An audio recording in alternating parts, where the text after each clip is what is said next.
Уул нь санаа нь энэ бичлэгийг 1 сарын 2-3 хавцаа оруулах байсан юм. Гэхдээ энэ хоёрын хооронд Avengers Dune 2 гараагүй учраас гайгүй.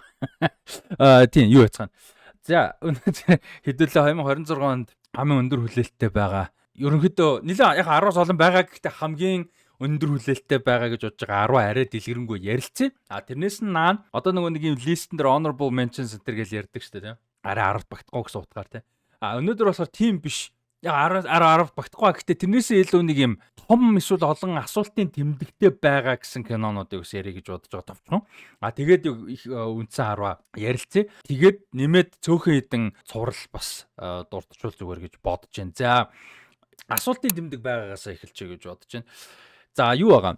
8 сарын 14 энэ дандаа Америкт байгаа албан ёсны нээлтүүд нь шүү. За зарим нь Монголд мэдээж адилхан гарна. Гэхдээ зарим нь бол бүр Монголд гарахгүй, зарим нь арай жоохон өөр өдөр гарна мэдээж тиймэрхүү зүйлүүд байгаа. За тэгээд 8 сарын 14-нд нээлттэй хийх Flower Vale Street гэж кино байгаа. За энэ болохоор David Robert Mitchell гэж найруулагчийн кино 2014 онд гарсан It Follows гэдэг инди аимшиг кино найруулсан. За энэ кинон тухайн үед бол бас нэлээд одоо өндөр үнэлгээ аваад инди кино одоо аимшиг киноны фэнүүдэд бол бас нэлээд өндөр үнэлэгдсэн юм кино байгаа. Cult юутай followingтэй гэж хэлгээд их буруудах байх гэж бодож байна. Тэгээд энэ киноны гол дүрүүдэд бол Anne Hathaway, Ewan McGregor хоёр тоглож байгаа. Тэгээд энэ хоёр бас ингээ гэр бүлийн хүмүүс. Тэгээд эргэн тойронд нь одоо ойр орчинд нь гэрийнх нь эргэн тойронд юм очир битүүлэг сони юм болоод байгаа. Тухай. Тэгээд тэрийг ингээ одоо юу болоод яаж байгаа юм бол гэсэн тэрийг одоо олох гэж мөрдөж байгаа тухай. Тэгээд шинжлэх ухааны зөвнөлт одоо элементтэй гэсэн юм ойлголттой байгаа. Энэ кино бол юм сонирхолтой асуултын тэмдэг байгаа надаа. Anne Hathaway энэ жил агүй олон бүтээлд байгаа. Одоо Devil Wears Prada маа байгаа шүү дээ.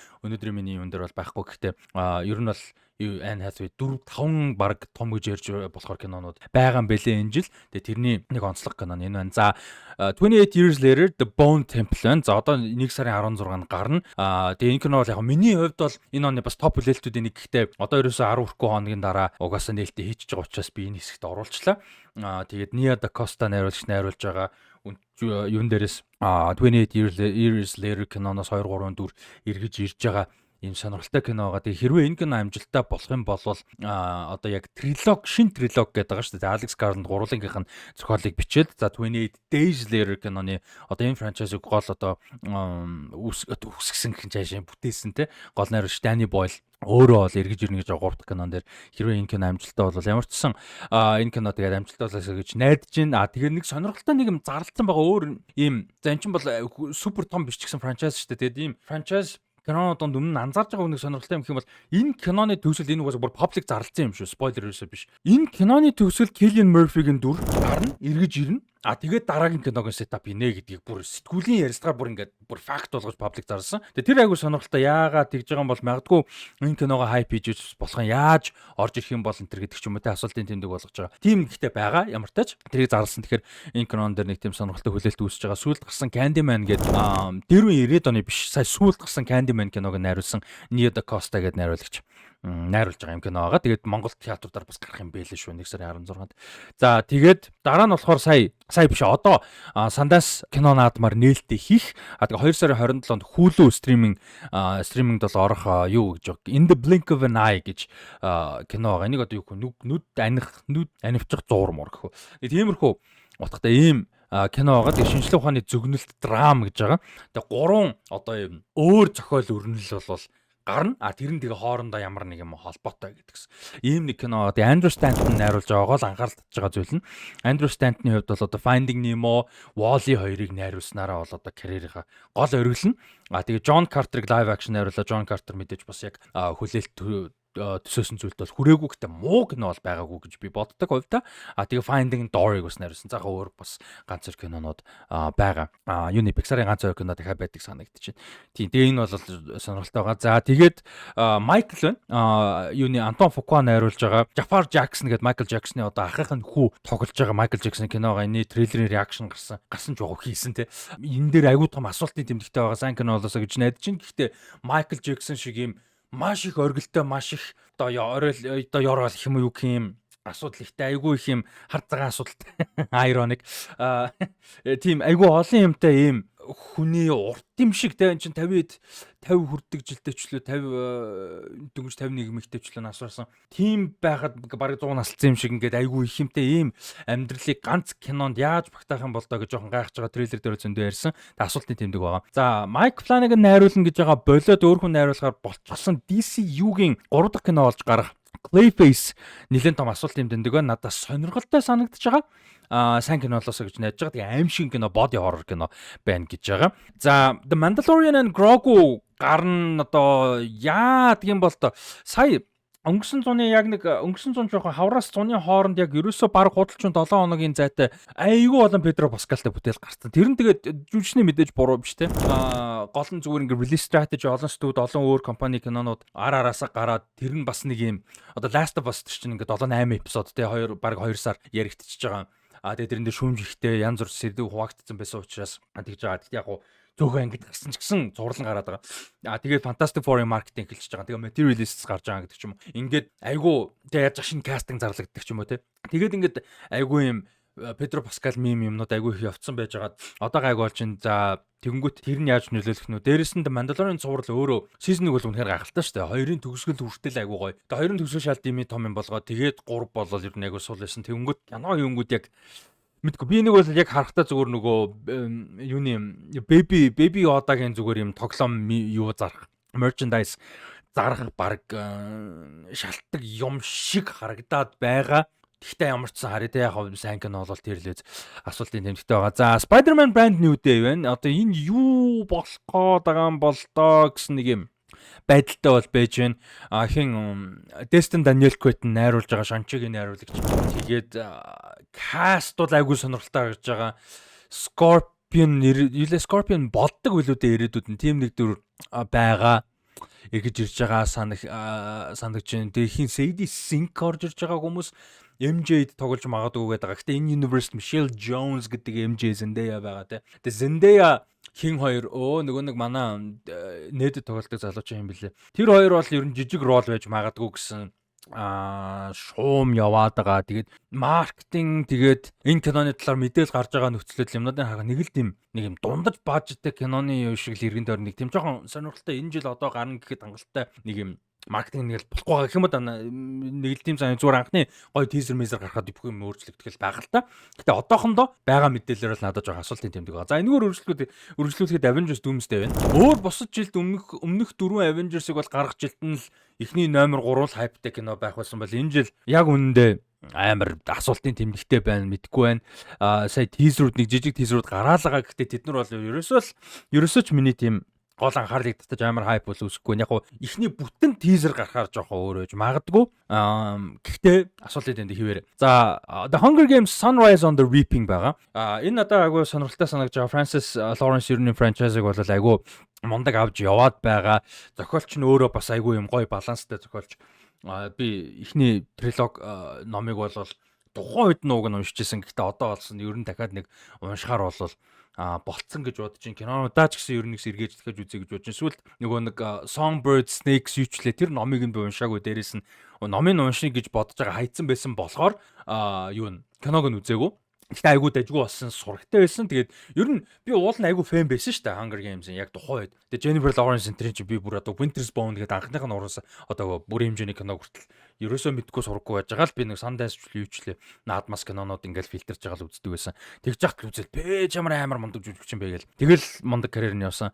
Би гаргаад ирсэн юм шиг ярьж байгаа нөгөө. Тэгээд Hunger Games ингээд мундаг байхад нь айгүй гой таалагдчихсан дуртай франчайз. Гэхдээ ягаад чинь дунд нь нэг юм жоохон дисконнект болцсон. Хүндэрсэн. Тэгээд тэр Songbirds and Snakes юучлээ тэрийг хайцсан байгаа. Тэгээд тэрийг бол ямар ч үзэн. Тэгээд ер нь их кинонууд эхнээс нь нэг жоохон завтаа болохоор юу яач гэж бодоод эхнээс нэг үзэж яагаад тэрийг үзье гэж бодож байгаа. Тэгээд энэ кино бол бас сонирхолтой асуултын тэмдэг байгаа. За Street Fighter бол амар фан харагдаад байна. Тийм дам фан. Дам гэдэг нь одоо тэнэг гэхээр нэг юм эрэг тэнэг гэж Монголд ер нь хэллэгээр байдаг л байна.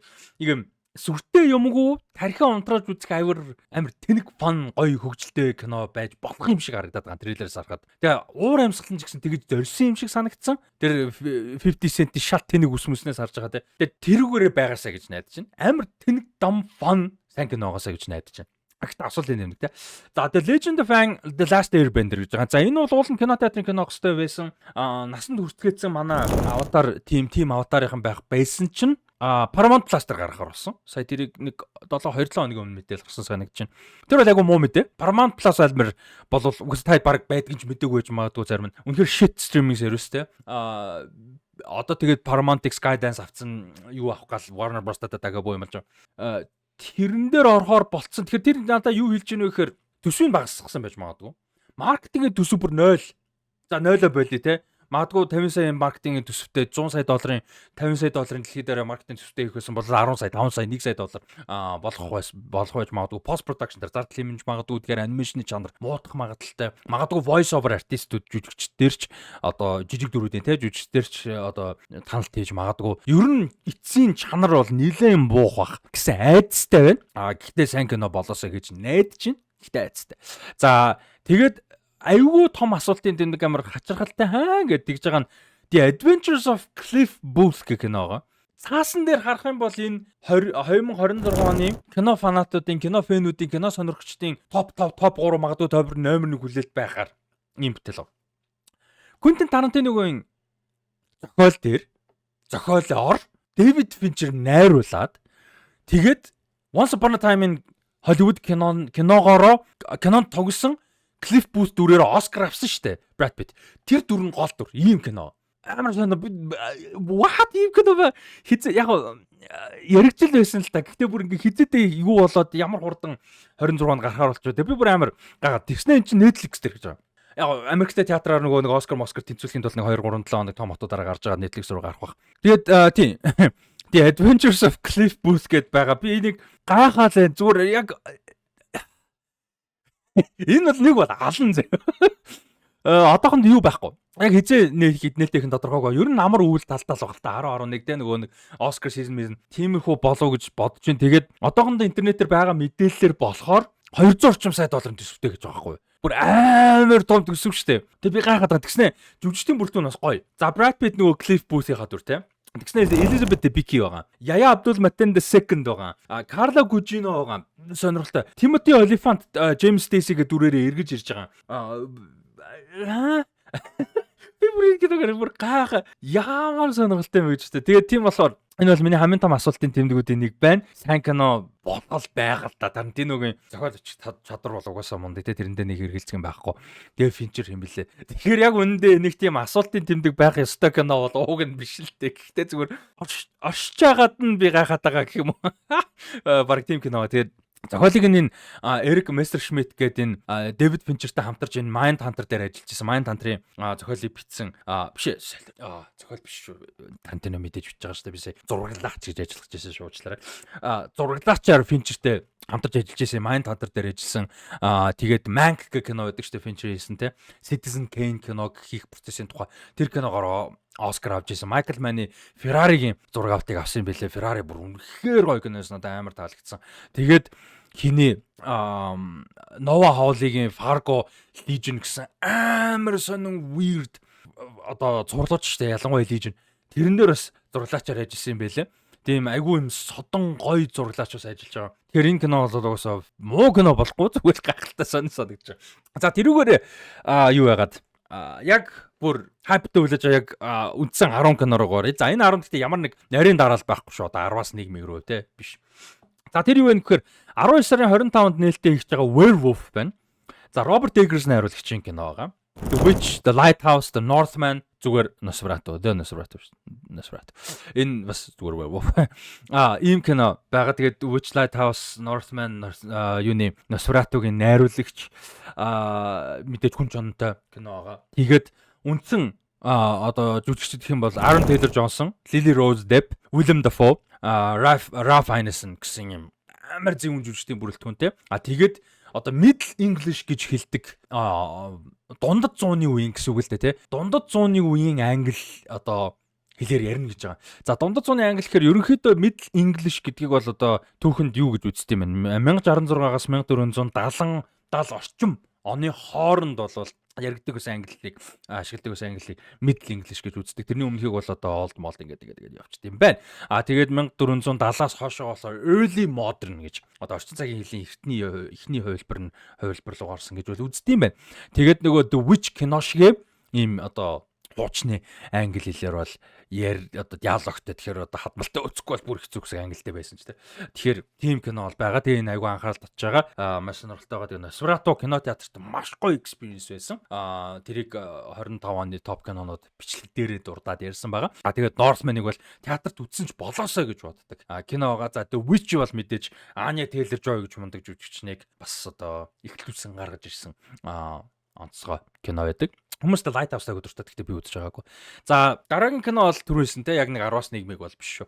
Дараагийн кино бол Greta Gerwig найруулагчийн хийж байгаа. Netflix-тэй хамтарч хийж байгаа. 11 сарын 26-нд гарах. Эхлээд кино театруудаа гараад дараа нь 12 сард Netflix-д орох Narnia байгаа. The Magician's Nephew гэдэг зохиолоосон сэдвүүлж байгаа. Энэ одоо нөгөө нэг юу байгаа штэ. Цагаан шулам те өмнө нь хин тоглож байсан Tilda Swinton гэр гайхалтай гүйлээд те цагаан шуламд нь Emma Mackey тоглож байгаа. Sex Education сурлаар хүмүүс нэлээд сайн мэддэг бах. Emma Mackey цагаан шуламд нь тоглож байгаа. Тэгээд Carey Mulligan хин тэр Daniel Craig гэсэн жүжигчдийн бүрэлдэхүүнд байгаа. Илүү танил жүжигчд гэх юм бол. Тэгээд Magician's Nephew гэдэг зохиол нь өөрөө бол яг Narnia-гийн зохиол 7 номтой байдаг. Яг үндсэн зохиол нь. Тэгээд 7 номын яг 6-ах нь болж одоо хэвлэгдэж гарч исэн. Гэхдээ үйл явдлын өрнөлийн дагуу бол хамгийн ихэнд болдог үйл явдал нь The Magician's Nephew гэж зохиол нь байдаг. Ер нь бол prequel болж гарч исэн гэсэн. Тэгэхээр энд нэг юм сонирхолтой кино бол байна.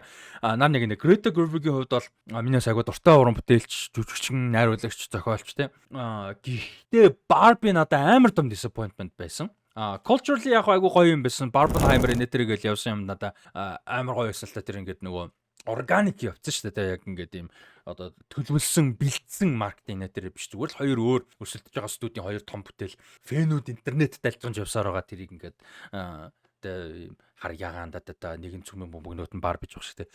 Ингээд тийм зүгээр юм фан ironic юм явсаар байгаа ихнээсээ олцсон. Тэр надад бол орчин цагийн pop culture-ын хамгийн гоё мөчүүдийн нэг санагддаг.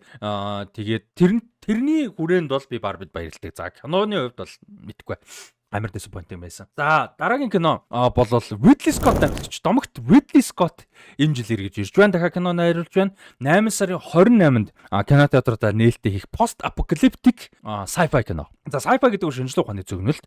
За post apocalyptic гэдгийг утгачлах юм бол дэлхий сүрсний эсвэл сүрсэн юм шиг тиймэрхүү юм том сүрлийн дараа гэсэн утгатай. Энийг бол ер нь зүгээр пост апокалиптик гэж ярьсан дээр гэж бодож байна. За тэгээд ийм нэг кино байгаа. Тэгээ одоо 88 настай 26 болсон шүү дээ. Энэ жил 89 нас хүрж байгаа Ridley Scott юм том одоо төсөвтэй кино хийгээд явж байгаа юм хэрэг гайхалтай. Вау. 89 хүрчээд.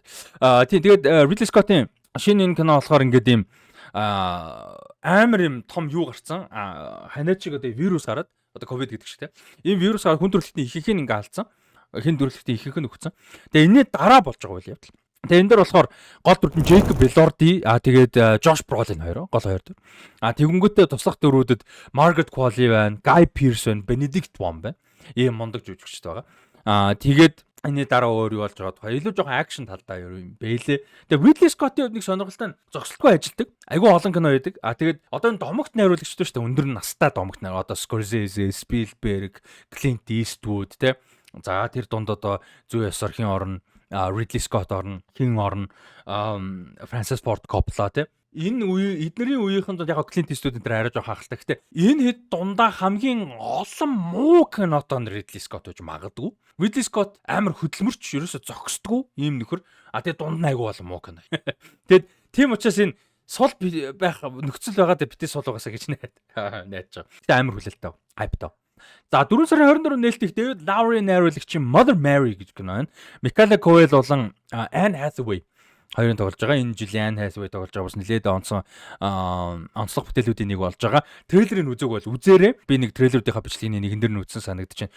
Маш одоо нэг хоррор юм шиг аимшиг юм шиг трейлер юм шиг драма юм шиг те нэг юм surreal юм шиг те ийм айгуу содон ийм бүтээл бол харагдчихлаа. Тэгээд David Lowery найруулагч өөрөө ер нь тэрүүгээрээ ч гэсэн алдартай. 2016 онд гарсан Rooney Mara Rooney Mara, Casey Affleck хоёр тоглосон Ghost Story гэдэг айгүй содон романтик драма кино байдаг. Тэрийг найруулсан. За дээрээс нь The Green Knight-ыг найруулсан. The Green Knight Dev Patel, Ralph Fiennes нэтер тоглосон үнэхээр гоё кино. Маш содон кино байдаг. Тэгээд ийм нэг содон найруулагч содон бүтээл 4 сарын 24-нд гарах нь байна. Энэ жилийн бис миний нэлээд сонирхолтой хүлээж авах кинод нэг байна. За 3 сарын 6-нд The Bride гэх анхаарлын тэмдэгтэй. The Bride гэдэг кино байгаа. За энэ бол Maggie Gyllenhaal одоо жүжигчин бид нар бол Maggie Gyllenhaal жүжигчнэр маш сайн мэдэн шүү дээ. Хамгийн алдартай хэмээл The Bride гин The Dark Knight кинон дээр Rachel тоглолтоор нь таад бол бүр илүү сайн мэддэг баг. Jake Gyllenhaal-ийн эгч нь. Тийм тэгээд Maggie Gyllenhaal-ийн найруулж байгаа 2 дахь кино байгаа гэж би санаж байна. Өмнө нь The Lost Daughter гэдэг Olivia Colmanтай Netflix дээр гарлуудаа яалаа нэг тийм драма кино найруулсан. Бас нэг багш магштай кино байдаг санагдаад байх юм. Тийм ямар ч 2 юм уу 3 дахь кино нь болж байгаа. Тэгээд энэ киноны гол дүр бол Jesse Buckley тоглож байгаа. Jesse Buckley гэж энэ жил одоо Oscar-т ер нь фаворитуудын нэг өрсөлдөж магадгүй яригдж байгаа. Сая Critics' Choice Award дээр одоо Америкийн шүүмжлэгчдийн одоо нэгдлийн шагнал юм уу та. Тэнцэнээс шилдэг гол дүрийн жүжигчин шагналыг авсан. Hamnet гэдэг киногоороо тийм тэгээд Jesse Buckley-г хувьд бол бас давхар дуучин маш гоё жүжигсэн. Одоо та Чернобыль тоглолтгоор нь мэдэх бах. I'm thinking of ending things гэж маш сонирхолтой гоё кино байдаг. Тэрэнд тогсноор бас мэдэх өөр олон зөндөө бүтээлүүд байгаа. Тэгээд Jesse Buckley гол дүр тоглож байгаа. The Bride-ийн дүрт. Тэгээд Frankenstein-ы одоо мангас тий Frankenstein's Monster-ийн дүрт Christian Bale байгаа. За тэгээд үндсэн туслах дүрүүдэд Peter Sarsgaard, Annette Bening, Jake Gyllenhaal, Penelope Cruz, Julianne Hough гэх мэт бүр үнэхээр супер жүжигчдийн бүрэлдэхүүнтэй ийм кино бол байгаа. Тэгээд анх бол musical гэсэн ийм мэдээ бол гарч исэн. Тэгсэн чинь одоо болохоор яг бүтэн musical гэхээсээ илүү юм dance number тэ бүжгийн сценүүдтэй тэ ийм гэсэн мэдээлэл бол байгаа. Тэгээ хөгжмийн зохиолчор нь хин Hildur Guðnadóttir дээр ажиллаж байгаа юм байлээ. Тэгээд Hildur Guðnadóttir-ийн хувьд бол одоо Chernobyl дээр ажилласан, Joker дээр ажилласан ийм мундаг хөгжмийн зохиолч бас олон мундаг шагнал авчихсан, Oscar нэр дэвшижсэн. Өөрөө морин хэл тоглодог санагдаад байна. Үндсэн яг тоглодог хөгжмөн. Тэгээ өөрөө мундаг хөгжмийн зохиолч юм эмэгтэй ажиллаж байгаа Исланд эмэгтэй байгаа. Тэгээ зураглаачаар нь Lawrence Sher гэдэг зураглаач байгаа. Айгу сонирхолтой character. Ер нь бол их ихтэй comedy кино. Инедмийн кино яаж исэн юм бэлээ. Зураглаачаар ажилласан. Hangover-ын 3 кинонд ажилласан. За тэрийгээ дагаад нөгөө Mike Todd Phillips те Joker-ийн Hangover-ын тэр. Тэгээд тэрийг дагаад Joker Folle 2 гэдэг 2 дахь кино. Joker 2 кинонд хуулийн дээр ажилласан. Joker-оор Oscar тус нэр дэвшээд амжсан юм бэлээ. Тэгээд Dictator дээр бас зураглаачаар ажилласан. Өөр айгүй олон comedy кинонд дээр ажилласан юм сонирхолтой зураглаач ажиллаж байгаа юм байлээ. Тэгээд Maggie Gyllenhaal-ийн одоо 2 или 3 дахь юм бүр хэмжээний уран сайхны киног бол нэлээд хүлээж байна. Гоё кино болно гэдэгт итгэлтэй байгаа. За 10 сарын 2-нд нээлттэй хийгч байгаа. Alejandro González Iñárritu найруулагчийн шинэ бүтээл бас олон жилийн дараа гаргаж байгаа шинэ бүтээл Digger гэдэг кино байгаа. Сайн нэг жижигхэн тизер гарсан те. Тэгээ Tom Cruise гол дүрдэн тоглож байгаа. Энэ бас айгүй том анхааралтай байгаа сонирхолтой байгаа. Тэгээ туслах жүжигчдийн бүрэлдэхүүн бол супер бүрэлдэхүүн байгаа. Sandra Hüller байна, John Goodman, Michael Stuhlbarg, Jesse Plemons, Sophie Wilde, Riz Ahmed, Emma Darcy гэдэг бүр амар жүжигчдийн бүрэлдэхүүнтэй. Тэгээ 125 сая долларын төсөвтэй хийж байгаа юм байлээ. Тэгээ comedy, black comedy гэдэг байгаа. Тэгэхээр энэ кино одоо González Iñárritu, Del Toro, Quaron 3 хин ч юу хийсэн гэсэн биднэрт хүртээлтэй буюу одоо үзэх боломжтой юм л байвал тэрийг нь олж үзэх хэрэгтэй. Ер нь бол Three Amigos of Cinema гэдэг шүү дээ. 3 гайхалтай Мексик найруулагч. За өөр нэг хүлээлт кино бол мэдээж Dune 3. Dune 3-ыг одоо хүлээхгүй бол болохгүй. Denis Villeneuve найруулагчийн одоо айгу хурдан гаргачлаа Dune-ийг тий. Өмнө нь бол ярьжсэн шүү дээ 2-ыг гаргах нь хүртэл одоо санхүүгийн хийж байгаа ковид үед гарсан. Тэрнээс хамаарна гэж тэгжсэн HBO Max дээр зэрэг орж морал тий. Тэгээ 2 бас санснаг удаад хурдан гарсан. Тэгээ 2-оос хойш бол жижиг project-ийн Jake Gyllenhaalтай нэг mini series ярьж байгаа гээл те бид нар Rusty Socks podcast дээр ярьж лээсэн. Тэгсэн чинь айгүй хурдан Dune 3 хийгдчихлээ. Үнэхээр баярлж байна. Dune бол орчин цагийн Marvel гэдэг нь ерөөсөө MCU Marvel Comics биш шүү. Marvel гэдэг утга, Marvel гэдэг үг гайхамшиг тий. Орчин цагийн кино салбарын, синемагийн, entertainment-ийн урлагийн гайхамшиг байхгүй юу? Dune franchise бол энэ Dune 2 кино. Энэ 3 бол тэрнээс дутхгүй. Би бүр үнэхээр баярлж байна. Тэгээд Яг цаашаа үргэлжлүүлээ Children of the Moon гэдээ явчихаар бүр нөгөө weird хачирхалтай содон за зарим гажиг гэж болж ийм сонин юм руугаа ер нь орчдөг гэдэг байгаа. Зохиол нь бол бид хүн ихний зохиолыг л уншсан л да. Тэгээд киноны ихний хоёр бол яг ихний нэг номыг л хувааж хоёр хийсэн шүү дээ. Одоо энэ бол Dune Messiah гэдэг зохиолоос сэдвүүлж хийж байгаа. Dune Messiah зохиол бол өөрөө нэг 10 хэдэн жилийн дараа үйл явдал нь өрнөдөг болвол за бид үрдгийг санаж шүү яг фактор санахгүй сайн мэдгүй байна. Тэр гэж санаж байна. Энэ кино бол тэрнээс арай жоохон хойшоо үйл явдал нь өрнөдөг гэж ярьсан байсан. Тэр бас сонирхолтой. Тэгээд Dune Messiah кинон дээр бол хоёр хүүхэд нь жоохон байдаг бол энэ Dune Dune Messiah номон дээр те Dune Part 3 кинон дээр бол хин Chani хин хоёрын Paul Atreides хоёрын хоёр хүүхэд байгаа. Ихэр хоёр хүүхэдтэй. Тэр хоёр нь бүр тийнейжер байна. Айгуу сонирхолтой. Ida Brooke гэж жүжигчин Ganima Atreides-ийн дүр тоглож байгаа. Ихэр хоёр хүүхдийн охин нь. Тэгээ ихэр хоёр хүүхдийн хүү хоёрдугаар Leto Atreides ааваараа нэрнэ өгсөн те. Нэрсэн Paul. Хоёрдугаар Leto Atreides Nako Wolf Momoa гэж тоглож байгаа. За нэрнээс нарсан багтаа Nako Wolf Momoa-гийн хувьд бол Jason Momoa хин хоёрын Lisa Bonet хоёрын хүүхэд. Тэгээд одоо автагаа хамт тоглоно. Нэг сонирхолтой. Jason Momoa эргэж ирж байгаа. За тэрийг юу болж яагаад гэдгийг хэлэхгүй, тайлбарлахгүй тэр үед нь тэгээд хэрэг Dune Messiah уншсан бол мэдэх бах. Би Dune Messiah уншаагүй гэхдээ нөгөө Dune-ийн ертөнц нанцаа ингэ судалж явж байгаа олоо мэдсэн. Спойлд болсон гэсэн. Тэгээд part 3 дээр эргэж ирж байгаа. Тэгээ киногоор нь үзээрэй. Нэг юм сонирхолтой. Тэгээд дээрэс нь Anya Taylor-Joy-ийн Alia Atreides гэдэг одоо Paul-ийн дүү те. Alia-гийн дүр бол илүү оролцоотой болж эхэлнэ. Тэгээд мэдээж хим юм байгаа шүү дээ те. Ойлгомжтой одоо ихэн Chalamet, ихэн Zendaya, ихэн Florence Pugh мэдээж байж байгаа. Тэгэнгүүт нэмээд хин Роберт Паттинсон бас орж ирж байна. Энэ жүжигчдийг бүрдгөө зүгээр аимшигтай.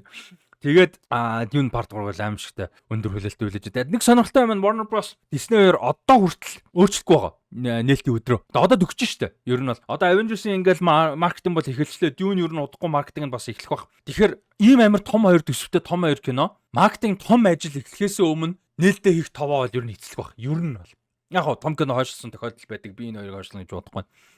Avengers Doomsday Dune Part 3 хоёр хуйлаа 12 сарын 18-нд байгаа. Би бол яг үнэндээ Dune-ыг 7-7 хоногор найшлтаасаа гэж хүсэж байгаа. 12 сарын эхэнд яг тийм амар том кино байхгүй юм бэл. Гэж санаж байна. Тэгээд би бол Dune-ыг жоохон найшлтаасаа 2-7 хоног найшлтаасаа гэж хүсэж байна. Яг үнэндээ Dune Part 3 за Dune 3-г ярьчих. Dune 3 Avengers Doomsday 2-ыг би нэг өдөр үзмээргүй байна. Аль алийг нь тусдаагаа шөнийн тусгай үзрээр үзмээр байна. Дээрэс нь нэг өдөр энэ хоёр киноны ийм амар том концепттэй хоёр киноны ревювийг хийхээс айж байна. Тэр өдрийн миний ажил тарих хоёр бол үнэхээр бүтэхгүй. Тийм учраас Warner Bros. Тусалт гаргаж байна гэдэг нь. Тэгээд Dune Part 3 мэдээж амар том хүлээлт байгаа. За өөр нэг кино хэмээл Steven Spielberg-ийн шинэ уран бүтээл байгаа. Одоо 79-наас энэ жил 80-наас хүрэх юм ба шүү дээ Spielberg чинь. Disclosure Day гэж кино байгаа. 6 сарын 12 нээлттэй Монголд бас гарах бах. Emily Blunt гол дүр тоглож байгаа. Туслах жүжигчдийн бүрэлдэхүүн Josh O'Connor байгаа. Сая нөгөө Wake Up Dead Man тоглосон те.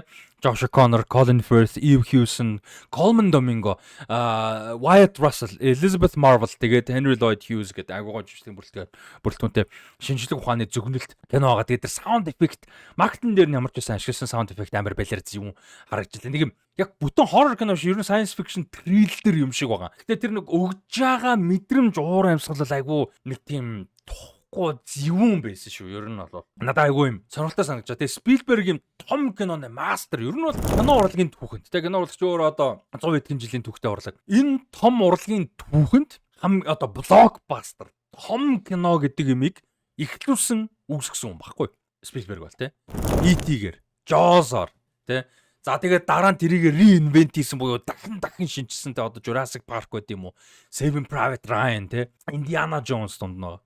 Зөндөө тэр байтгаа дахиад зөндөө олон кино. За дунд нь тэгснэ тэрднэр дундаа шинжилж лист мэст гэдэг ингээд терминалч шиг те. Гахалтай агуу хүн шүү те. Тэгээд энэ хүн энэ том кинод Ready Player One-ыг хүртэл хийсэн те. Тэгээд тийм болохоор Spielberg хэзээ юу вэ? Тэр хүлээлт авах нь ойлгомжтой. Яг сүүл гаргасан кинод Fablemans бол жижиг яг өөрийнхөө хүүхэд насны өсөж байсан тэр кино урлаг нөлөөсөн тэрний талаар хийсэн илүү жижиг драма кино байсан учраас нэг хүмүүс төрөөгөө би ч нэг үзээгүй. Карьерийнх нь ихэнх үеийн зарим нэг кинонууд хүмүүс үзээг удах би ч гэсэн бүгдийг нь бол үзэж байгаагүй.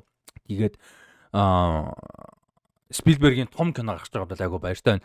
Одоо зохиолын бичиг юм бол David Koepp байгаа. David Koepp гэж дуудаад ах шиг байсан. Дэвид Копперфилд бас домогт ийм мундаг зохиолж байгаа. Jurassic Park дээр ажилласан, War of the Worlds дээр ажиллаж байсан. Spielbergтэй хамт. За нэмээд Carlitos Way, Mission Impossible 1 тэгээд эхний Spider-Man 2002 оны Spider-Man тэгээд юуны 2008 онд гэсэн Ghost Town гэж зүүн кино байдаг, трейлер кино. Political трейлер байдаг. Энэ нэгдийн зохиолыг бичсэн зүгээр товчхон цөөхөдийг дурдахад тийм мундаг кино зохиолч хүн байгаа. Тэгээ мундаг баг бүрэлдүүлсэн байгаа учраас энэ киног бол мундаг кино болно гэдэгт итгэлтэй байна. За нөгөө нэг кино бол Кристофер Ноланы Odyssey. Odyssey-ийн хувьд бол 7 сарын 17-нд кино театруудаар нээлттэй хийн. Odyssey дээр бол яг хуу би тизер үзсний дараа байсан үл жоохон буусан. Гэтэ одоо юу гэдэг 100% гэж өмнөхийг 100% гэж үзэхгүйсэн бол тизер үзсний дараа нэг 98 болж байгаа байхгүй. Тэгээ 95 ч юм уу те болж байгаа байхгүй. Тэгээ тийм учраас угаасаа л топ хүлээлтүүдийн нэг мундаг кино байгаасаа гэж үсэж байгаа. За тэгээд Supergirl 6 сарын 26-нд Supergirl байгаа. Supergirl-ыг маш өндөр хүлээлттэй байна. Хин Millie Alcock үнэхээр гоё таарж байгаа санагдсан. Teaser амар таалагдсан. Надад бүр амар таалагдсан. Jason Momoa бас байгаа. Лобогийн дүрд би бүр лобод тоглож байгаа амар баяртай байгаа. Тэгээд агуулгын хувьд хамаагүй dark. Тэгээд Kara-гийн хувьд, Kara Zor-Elly-ийн хувьд ингээд одоо хэн болвол Clark буюу одоо Kal-El бол нэг юм гоё амьдрал төссөн юм байхгүй. Тэ айгу гоё аав ээжтэй тий. Тариачин энгийн хүмүүс сүртэй өмнөдөг боловсралтаа биш. Гэтэ айгу юм зөв гоё хүмүүсийн одоо гэрт өссөн амар юм зөв хүү. Тэ амар мундаг итгэл найдварын бэлэг тэмдэг тий. Ингээл амар тийм гоё штэ. David Corenswet-ийн кастнд амар баяртай. Тэгэнгүүт Millie Alcock-ийн гэлтгүүд бүр Kara Zor-Elly-ийн хувьд бол амар драматай байхгүй. Тэгээ бүр амар драматай, амар хэцүү юм туулцсан, амьдралд итгэл өөр, юмыг харах үнцэг шал өөр. Тийм ч учраас амьдарж байгаа амьдрал хэв маяг өөрийнх нь харах үнцэг, характер нь шал өөр. Ийм дүр байгаа. Тэгээ тэрийг Millie Alcock бүр айгуу гой гаргаж чадах юм шиг санагдаж байгаа. Одоо байгаагаар Superman-ы төгсгөл тэгээд юу хоёр дээр teaser хоёр дээр бол амар гой гаргаж байгаа санагдсан. Тэгээ энэ кино юу байгаасаа маш сайн кино болоосоо гэж бол найдаж байгаа. За ингээд энэ оны гол одоо хүлээж байгаа кинонууд энэ байна. Яг хоо стриминг дээр ганц нэг юмнууд орхигдсон байж магадгүй Netflix Prime одоо юу гэдгийг те. Тэгээд та хэд бас өөр миний дуртаагүй ч юм уу эсвэл миний одоо би мартсан анзаараагүй эсвэл тэрний ямар л үгээр ерөн зүгээр миний дуртаагүй хүлээж байгаа онц сонирхолтой кинонууд байл бас дурдаараа Mortal Kombat дээр байгаа шүү дээ. Миний хувьд бол Mortal Kombat нэг сонирм шүү. Гэхдээ өөртөө хүлээж байгаа кинонуудыг дурдаараа за цувралуудаас зүгээр санаанд орж байгаа төөхөд гэх юм бол Beef цувралын season 2 гарна гэж байгаа одоо 4 сарын 16-нд гарна. Жүжигчдийн мөрөлдөн солигдож байгаа. Steven Yeun хин хоёр. Хин блэ? Манай нэмэгтэй Beef-ийн stand up comedian. Хин блэ? Яга марчваа. Beef. За anyway. Тэр хоёр бүр үнэхээр галзуу гоё байсан. Beef бүр нэг тийм хаанаас юм бэ гараад ирсэн Ali Wong тэр хоёрын тэр бол үнэхээр супер байсан. Сүүлийн хэдэн жил Netflix дээр жил болгоно нэг тийм зураг гарч ирж байна те. Baby Rain дээр Adolescence, Beef те. Бараг жилд нэг хоёр. Dead Q гэсэн зурлаас гоё байсан гэсэн. Тэгээд Beef season 2-ыг бол тийшээд үлээж байна. Тэгээд сонирхолтой өөр касттай байгаа. Жохон одоо ахмад гэхээр одоо буруу даа юм да. 40-50-аад насны нэг хос тэгээ арай залуу хоёр нэг юм хос. Тэгээ тэд нэр хоорондоо алдчихж байгаа тухай гарах юм гэсэн. Тэгээ арай жоохон гатагч хоёр хост нь болохоор Oscar Isaac, Carey Mulligan хоёр. Арай залуу хоёрт нь Charles Melton, Kelly Spany хоёр байгаа юм байна. Би бүр амар гоё болно гэж найдаж байгаа. Тэгээ Invincible season 4. Invincible-ыг одоо Invincible-ыг манай ихэнх Temco бол комик нь уншижсэн юуны талаар Invincible-ийн талаар чаптэлээ дээр зөндөө гоё видеонууд орж исэн. Цаашаа бол бүр амар болдог. Ер нь энэ цувралын ихний 1 2 3 season бол 1 2 season бол зүгээр дөнгөж эхэлсэн л гээд байгаа шүү дээ. Тэгээ тийм болохоор Invincible-ыг бүр цаашаага би бүр 10 season 15 season явна гэж бодоод байгаа шүү. Манайсыг 40-та хүртэл явна гэж бодоод байгаа. Тэгээд Steven Yeun тэнцээ тэгэл дуу оруулаад яваад байгаа хэ. Дүртэг амт өгшөөд. Тэгээд санаанд холбогдчихж байгаа юм шүү дээ. Тэгээд Invincible season 4 гоё болоосоо гэж бодсон. 3 гоё байсан. 2 ер нь бол уулын гоё байсан ч гэсэн 2 хуваадаг нь амар тэнэг байсан. Тэгээд season 4 хүлээж. За Lanterns-ыг бол би айгу бас л амар тийм юутай хүлээлт өндөр байгаа. Би айгу гоё зураг болно гэж найдаж байгаа. Жүжигчдийн бүрэлдэхүүн амар тийм. Kyle Chandler, Hal Jordan-ы дүр тоглож байгаа. Aaron Pierre гэж үнэхээр супер жүжигчин John Stewart-ийн дүр тоглож байгаа. Тэгээд сая Superman дээр Guy Gardner тоглосон Nathan Fillion эргэж ирж байгаа. Guy Gardner дахиад гарна. Ийм мундаг жүжигчдийн бүрэлдэхүүнтэй цуврал гаргаж байгаа. Тэгээ сайн болоосаа гэж найдаж байна. DCU-гийн мэдээж шин цуврал 100 гарна гэж байгаа. Тэгээд HBO Max дээр HBO дээр гарна. Тэгээд 8 ангитай байх юм байна. Тэгээ энэ HBO дээр гарах Lanterns тэгээд House of the Dragon season 3-ыг яаж зөрүүлэх вэ гэдэг надад айгуу сонирм байл. House of the Dragon-ыг бол 6 сард гарна гэдэг юм ойлголттой байгаад байгаа. Тэгэнгүүт House of the Dragon-ийн хоёр одоо яад юм бол та зэрэг бол гарахгүй шүү дээ. Зэрэг гарах юм бол ийм том хоёр зурлыг зэрэг бол гаргана гэж бодохгүй байна. Тэгэхээр ямар ч байсан юу яа да. Тийм ээ. Харчлаа зөрүүлнэ л гэсэн үг. Тэгээ айл алин дээр нь юугаар болвол бүр яг эпизодоор ревю хийгээд явна. Тэгээ болох юм бол бүр тусгай жоох цуглаад бүр үзээд явна гэж бодож байгаа. House of the Dragon бол ойлгомжтой. Lanterns-ыг бол болов цуглаа үзнэ гэж бодож байгаа. За тэгээ өөр нэг онцлог цуурлах бол Apple TV Plus дээр Plus байгаа болсон. Apple TV дээр Neuromancer гэж юун дээр бол зохиолоос сэдвүүлсэн дэлгэцэн бүтээл гарч байгаа. За Apple TV бол одоо орчин цагт ер нь Apple TV яаснаас хойш хүм дэлхийн дээр засаж гарч ирснээс хойш бол одоо шинжлэх ухааны зөгнөлт бүтээлүүд дээр бол одоо бүр үнэхээр гайхалтай ажиллаж байгаа. Үнэхээр гайхалтай байгаа. Миний одоо амар хайртай цуврал Silo тэнцээ гарлаа. За тэнцээ би яг нөгөө яриан дундаа лист харж байгаа ярьчих гэж бодоод ятсан чинь яадгүй. Зөндөл юм байгаа л да. Steven заажгаар лист харж байгаа юм. Олон зөндөө юм санаа л да. За хэдүүлээ яг шууд live list хараад дурчуу. За C те. Servant C. Physical гаж гоё, Pachinko гоё. За яг энэ тэгтээ sci-fi ш. Яг sci-fi ярих юм бол C байж гэн. Last Frontier ч C биш ээ, sci-fi биш ээ. Яг ингээс ямар олон зуралтай болоо явчих. Dickinson ч sci-fi биш. Constellation sci-fi байсан надад амар таалагдсан. Гэтэ нэг season яваад cancelдсан. Тэгээд энэ би буруу юм харсан байна. За Dark Matter гэж цуурлага sci-fi, Foundation байна, For All Mankind байна, Silo мэдээж байгаа, Invasion байна те. Ингээд би буруу юм харсан байгаа шүү, sorry. Тэгээ бахан хайчлаа. Тэгээд Severance байна. Мэдээж Severance-ыг мартаж болохгүй. Ингээд зөвхөн sci-fi гэхэд шүү. Сая би дунд нь ганцхан sci-fi бишүүдийн дурдсан баг. Маш олон ийм одоо юугаар болол sci-fi зурлууд үнэхээр мундаг ажиллаж байгаа. Silo миний амар хайртай зурл Severance-аас байна. Тэгээд Neuromancer-ыг маш сан болно гэж найдаж байна. Гой болоосоо William Gibson гэж зохиолчийн 1984 онд гарсан энэ зохиол бол одоо дистопия cyberpunk гэдэг жанрыг үүсгэсэн гэж болов ер нь ярьдаг. За үүсгэсэн биш юма гэхэд cyberpunk гэдэг жанрын эхлэл тэгээ одоо ихэнх бүтээлүүдийн нэг гэж бол онцолж ярьдаг юм бүтээл байгаа. Тэгээ хийсэн шоураннераар ажиллаж байгаа хоёр нэг нь Graham Roland гэдэг энэ Fridge Almost Human гэдэг энэ Английн Британий Британд ихэнхдээ хийгдсэн юун дээр ажиллаж ирсэн. Шинжлэх ухааны зөгнөлт бүтээлүүд дээр ажиллаж ирсэн зурлууд дээр. Тэгээ Jack Ryan-ы зурлал дээр бас ажилласан. Гэхдээ өөрөө бол уугуул Америк гаралтай ийм хүн байгаа. Тэгээд нүүд нь J.D. Dillard гэж зохиолч. За J.D. Dillard зохиолч болохоор өмнө нь бол Utopia, Twilight Zone гэсэн зурлууд дээр ажилласан. Бас кино хийжсэн ийм уран бүтээлч байгаа. Тэгээд маш том төсөвтэй хийж байгаа юм зурлал байгаа.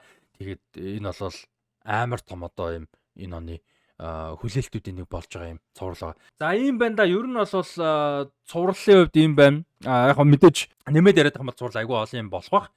Гэтэ гол одоо бодож сүлээжсэнүүд нь бол энэ байна. Нэр Full Metal Alchemist-ийн mangaka тэгээд бас аниме өөрөө бас найруулсан байдаг санагдаад байгаа юм. Зохиолчийн шинэ аниме одоо шинэ манганых нь аниме юу яаж байгаа юм бэ лээ? Энэ жил гарах юм бэ лээ.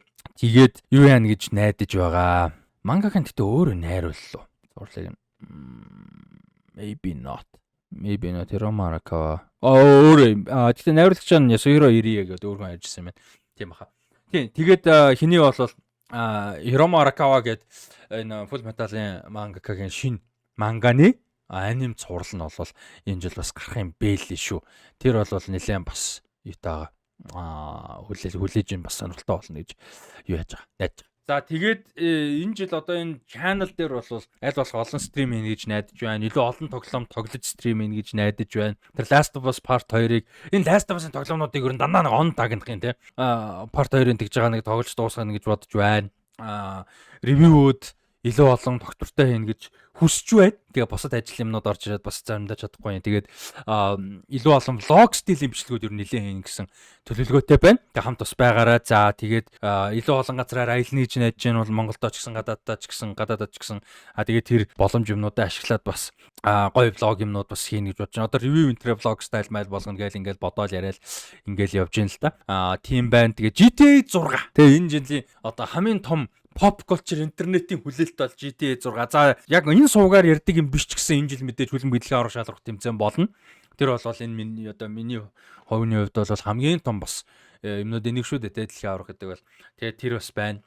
Тэгэхээр энэ жилийн хүлээлт юмнуудад иймэрхүү юмнууд бол байна да. Тийм. Тэгээд хамтаасан бүгдээр нь баярлалаа. Та энэ ондоо хүлээж байгаа топ кинонууд, цувралууд, магадгүй хөгжим те ямар уран бүтээлчин ямар цомгийг хүлээж ийн гэдэг ч юм шин цомог гаргаасаа гэж байгаа ч юм уу. Одоо жишээ нь хин A$AP Rocky удахгүй цомог гаргаж байгаа юм шүү дээ. 18 онд гаргасан тестинг гэдэг цомгоос хойш шинэ бүтээл одоо бараг дараа 7 өнөчлөө 2 оны дараа ч үлээ гарах байсан санагдаад байгаа юм. Тийм. Мэдгүй хэзээгээ санахгүй шүү. Гэтэ ямар ч байсан шинэ цомог байгаа юм байлээ. Тийм гэдэг шиг те өөр одоо та энэ оны pop culture за спорт хийж болно. Хүлээж байгаа хайптай байгаа гоё юмнуудаас хуваалцаарай. Тийм. Тэгээд хамтаас бүгдээр нь баярлалаа. Манай бүх контентуудыг бандан телевизээр үзэх боломжтой шүү. Бүх одоо IPTV сувгуудын юугаар телевизийн 808 сувг дээр гарч байгаа шүү. Тэгээ бас хамтарч ажиллаж байгаа. Манай контентууд тогтмол гарч байгаа бандан телевизийн хамт олондоо баярлалаа. Амжилт хүсье. Тэгээд телевизээр бас энэ бичлэгүүдийг бүгдийг үзэх боломжтой болгож байгаа. Бас хамтарч ажиллаад баярлалаа.